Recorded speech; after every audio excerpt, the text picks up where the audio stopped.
I'm Fiona. I'm a friend and a colleague of James. I'm happy this morning to be speaking about James, one of my friends in URA. I first met James so many years ago, to be precise 1998. We happened to meet because we had all convened to go for a training which we thought was a 2 months or 3 months or a few weeks training, and we ended up spending 9 months together on that training. So that was our first experience. I may not break down everything that happened in those 9 months, but definitely there are memories we hold for the last 20 years, because that's when I first met James. And of course, for the years we've spent in URA together, we've shared a lot. Indeed, this far God has brought us. It's a privilege to be talking about James and celebrating him at a time like this. I got to know about James, to meet him first time when I was working in a place called the Special Revenue Protection Services in the year 2000. So we were working in an environment which was paramilitary. So we were there working, doing our job. We had just finished military training. Then we heard that there are other young people who had also finished military training and that they were born again. We saw James by then very youthful and very energetic.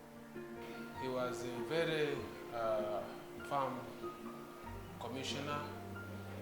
He used to take his work very, very seriously, and he had mobilized the team so well that enforcement activities were a daily routine where we would actually pick revenue as government. So I remember him as a very firm assistant commissioner who was indeed up to the task and did a very great job in terms of enforcement. So I really, really revere him for that firmness, and it's something that I remember him about. He's a likable person, he's a people person. His wife is my friend. We went to school together, same class. She's a Narongo like me. Definitely James is a Sarongo too. We are going to miss him so much and wish him all the best in his new assignment where God wants to take him. I met James in 1995. By that time I was reporting at the university in that area as a fresh student. I met him in the first week when we were having orientation. There are a lot of packages for students, Christian packages, and a lot of activities. So we met in a Christian meeting, orienting freshers. And I was taken there by a friend, Miss Nicholas. And Nicholas happened to be James's roommate in Livingstone. Now, Nicholas ended up being my best man. But during the conversation that we had, I remember Nicholas introducing me to James as his roommate and invited me to visit them in their room in Livingstone Hall. I think in the few weeks still under orientation, I was able to go to Livingstone, and incidentally I did not meet James in the room. And then I said, then I went again, it was another time, and I visited Nicholas, and James was not in the room. And I asked Nicholas, why is it that your roommate is always not in the room? So he tells me, my roommate is a preacher. He is always preaching the word of God. So by the time you come here, he has eaten a meal and has gone to preach. So I met a very busy young man, dynamic and full of energy, with a lot of purpose in many things that he was doing. The main time I really had a close contact with him was when I was in the tax investigations department as a supervisor, and he came in the morning to give a talk, and he was talking about heaven and creation and how the earth was created and his purpose in life, and I was quite impressed. I actually thought this guy is a preacher. But it was a powerful talk. I really got a lot of respect for him from that. James, at some point in the evenings, you do get a lot of excitement from him And as you concentrate on the computer after work, you could hear an outburst of laughter, only to look around and you would see a joyous James who was full of happiness, who was full of joy.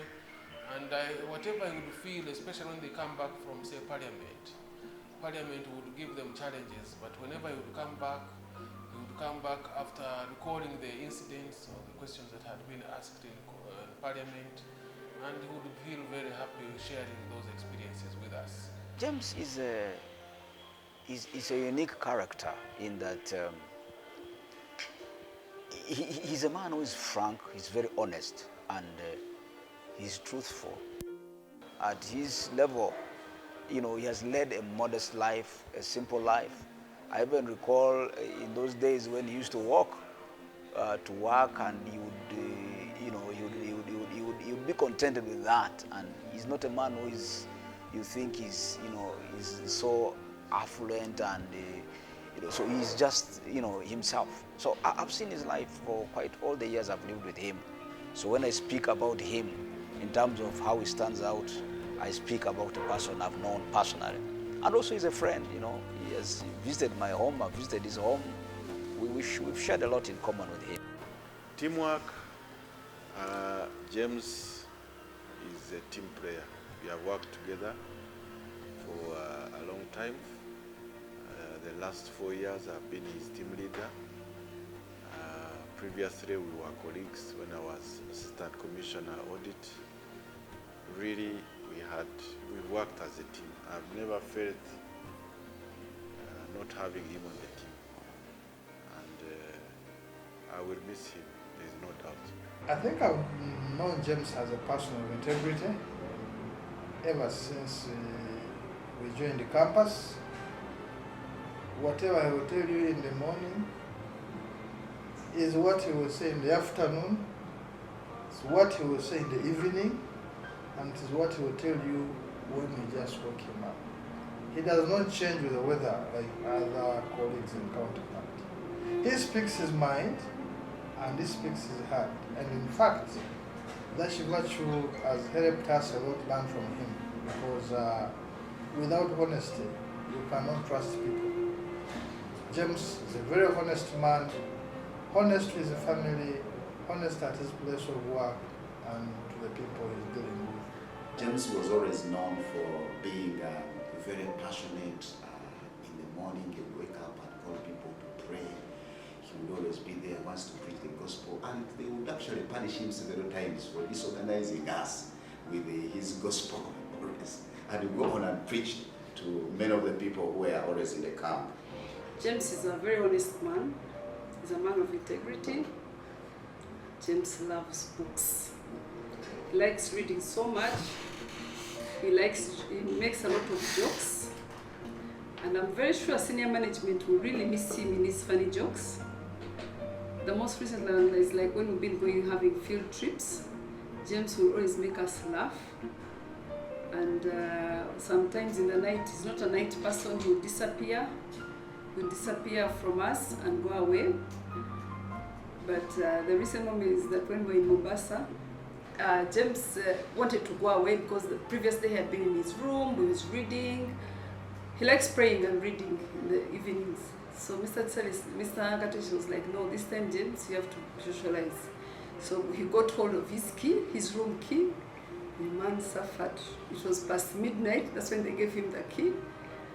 And it was the are you the one with the key? He kept on asking me, he said, I don't have your key. So Mr. Kisaale, we're going to miss you. I'm going to miss you mostly those field trips. I've been jumping into your Fortuner. Oh, somebody else will be giving me a ride. Either Mr. Magera or Abel or Agnes. I'm going to miss those trips with you. The funniest encounters, there are very many. The first one, I think, is when we went for a management retreat in Windy. In 2014, we had Allen, Kajina, Kamajigo, who were assistant commissioners. And when we reached Windy, there are different areas of tracking. There are the short ones, 2.5 kilometers to 5 kilometers, then the long ones. And Kisaale and Seruma and Sekatawa, they say that they are very strong men. They must go for a long one. And they say that Katesh and Vanage and Allen and Vagaya, we are the weak ones. We should go for what they call the Akabalema. So we decided to take a short trek, and we saw the gorillas. We came back at 2, and these guys were nowhere to be seen until around 5. So they came back when they were like ragtag soldiers, and they completely finished. They were hungry, they were looking like rebels. Kisaale could not talk, the food had been finished. So we nicknamed them M23. So we had a very long laugh, I think, when they came. Up to now, James is allergic to very big hills. James, we will miss you, but I know you are poised for greater things. You are going to do great things because you are not about to settle down. You are in your prime years. Oh, James, we are going to miss the families. We are really going to miss the warm person. We are going to miss the strict person. We are going to miss someone who is a family person, someone who really brought us together, who rallied us together. It is really something we shall miss greatly from our Assistant Commissioner James. I wish him the best, his family. I wish him prosperity in everything he does. The legacy he leaves behind, he will really truly be happy and pleased by what he left behind. James, I wish you all the best. I'm praying for you. You know what, we've discussed many things. And good luck wherever you go. Bye-bye, James. We really know the world ahead is a tough one, but being the robust, being the firm person that we know, we are sure that he will make it in life.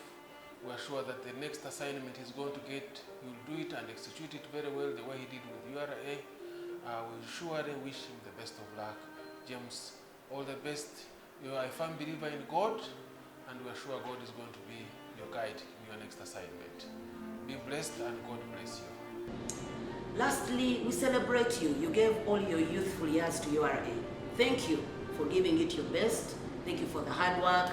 James, you mentored me. You used to be my manager that time in transit monitoring. I learned from you. And then when I moved on to other divisions, I still remember your leadership. Thank you very much. And now that you're leaving, a wealth of experience, you've collected life, which leads you to the next life you go to. I pray that all will go well. We pray God will continue to bless you and use you and expand you and make you even better to be able to serve Uganda and the whole world better than you've done in URA. Thank you very much. I celebrate you, and I will always do. All the best, my friend.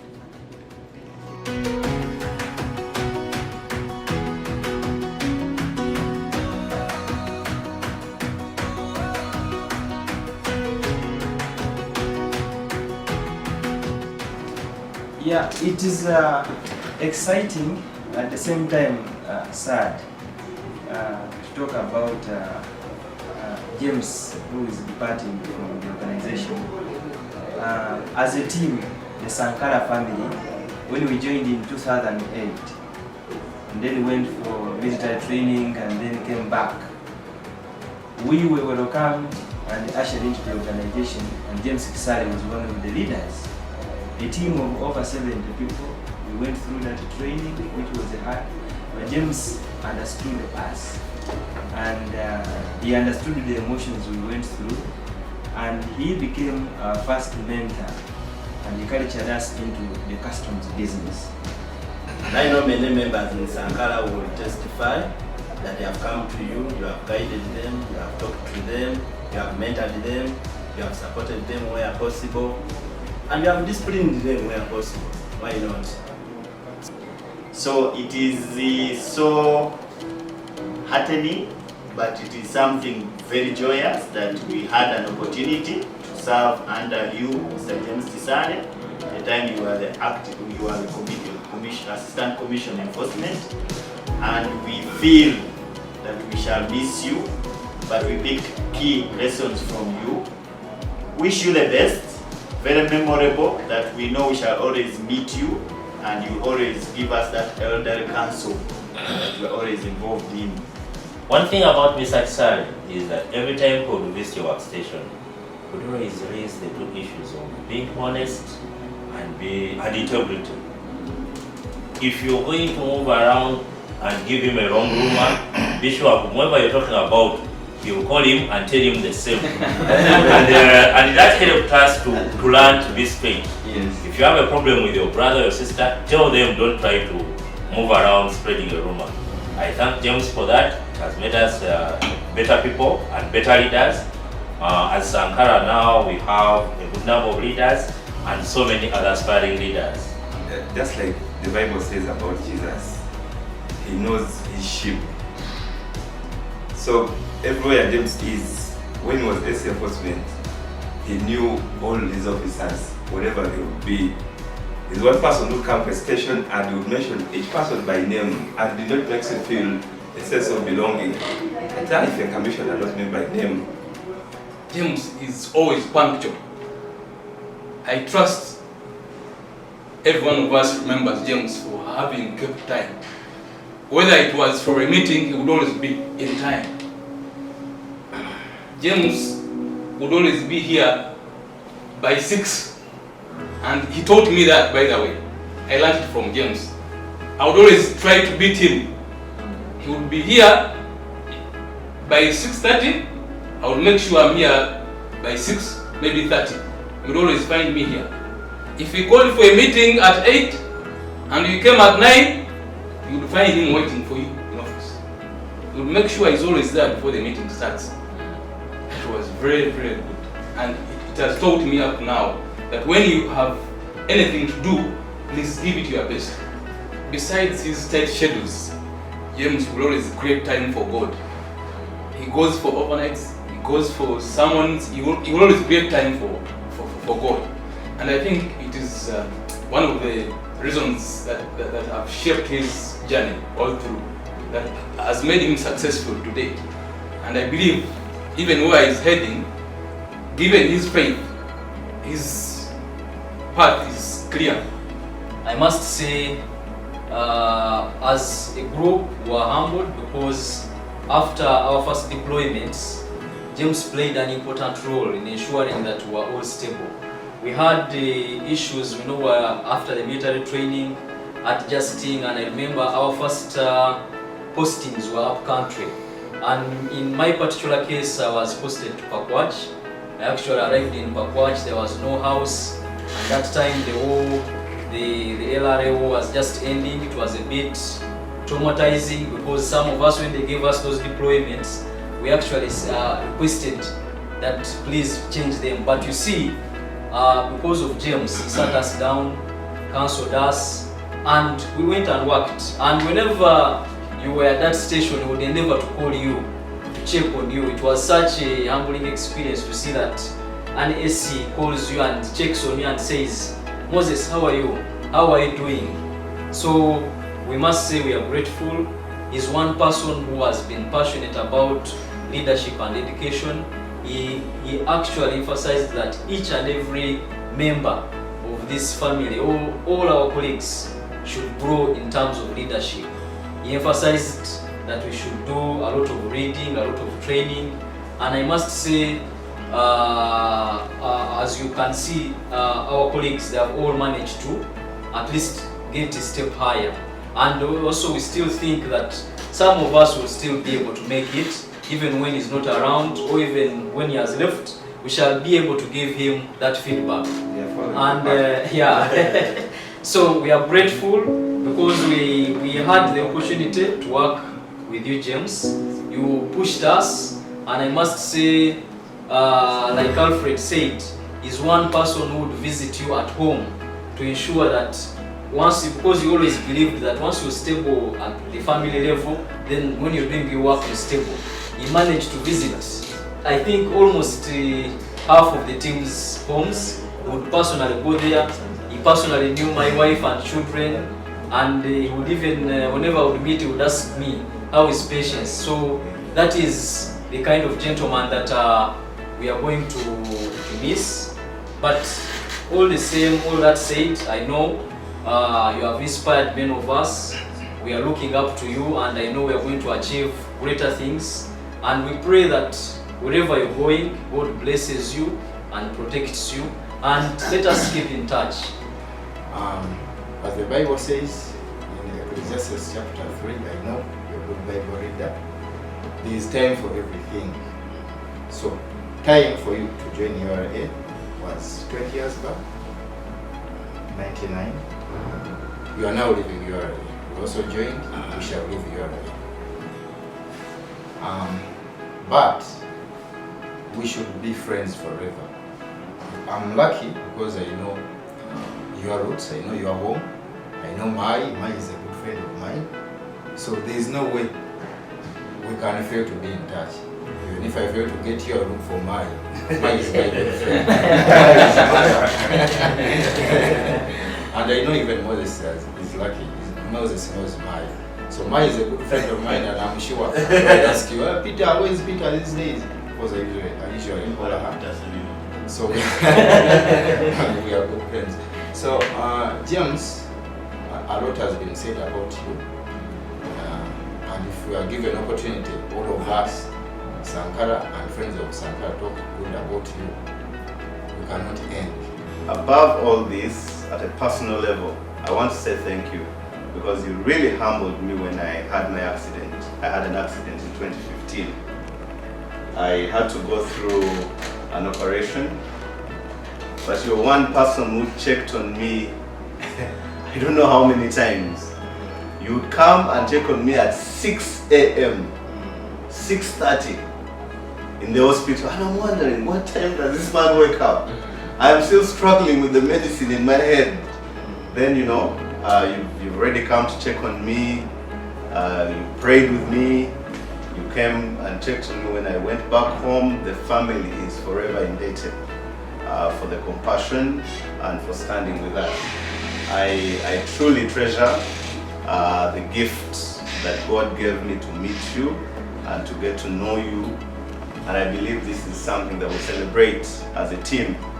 I am very, very confident that your contact with us will remain, and we also pray that you keep your lines open even when you're in your farm.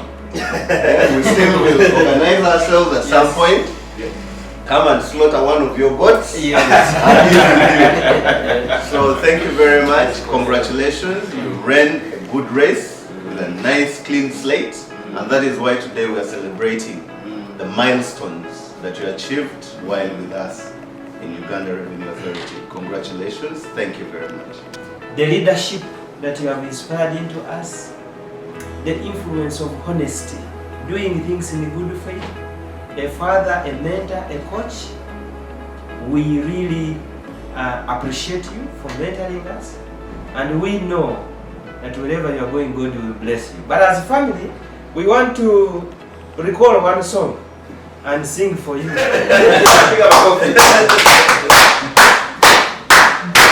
Nalengo moja, ayo, nalengo moja, ayo, nalengo moja, ayo, nikafanya pano, pana, ujao, apani, nalengo moja, ayo, nalengo moja, ayo, nalengo moja,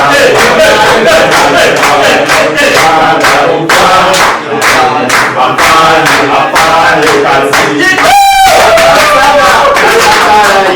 Ayo, na James yena, ayo, nalengo moja, ayo, jenga taifa, Uganda mpya, apani, kazi.